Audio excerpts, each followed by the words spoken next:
大家好，今日用3分鐘時間同大家介紹 NAC19環球公務員薪酬大檢閱，記住睇到未啊？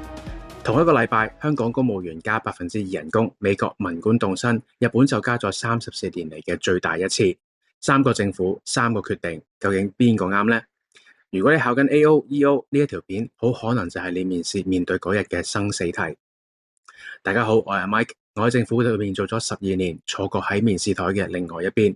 我可以好坦白咁同你講，法官想聽到嘅從來都唔係發生咗咩事，而係點解要咁做，究竟有冇更好嘅選擇。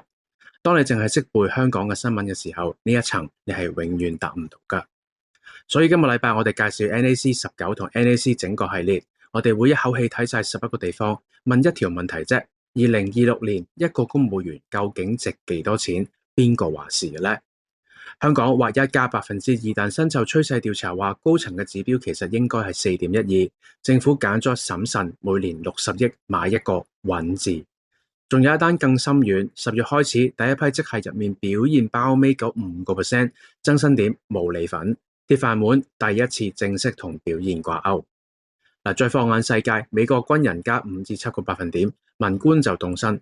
法國連續凍薪第3年，最低工資已經爬過咗成個薪級表啦。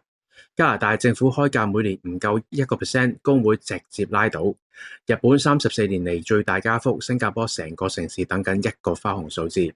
而澳洲呢，3年前講好加11.2%，3年之後政府如期兌現，冇罷工冇拗撬，同一個世界11種答案。你睇到未？薪酬從來唔係一個數字，係一套制度設計。有啲地方用調查，有啲用法庭，有啲用沉默。你識得企喺呢個高度去比較，你嘅答案先至會有 AO 嘅格局。考官一聽就分得出你係 insider 定係 outsider， 而呢個就係差距。IRB 嘅 News Analyzer and Consolidated Bundle 每個禮拜11份簡報，事實分析詞彙表，一次過幫你消化好成個世界。你唔使日日去追新聞，因為我哋幫你追。而家做3件事：第一 follow IamRice Bowl， 第二 share 各位同你一齊備戰嘅好友，第三撳 bio 嗰條 link 訂閱 NAC， 大家可以即刻開始。下一次考官問你政策，你唔係喺度答緊問題，你係示範緊，你本來就應該坐喺政府對面嗰張台。我係 Mike，IamRice Bowl 嘅 Mike， 多謝大家收聽今日嘅介紹。Walk as companions， 我哋同行如伴，下次見。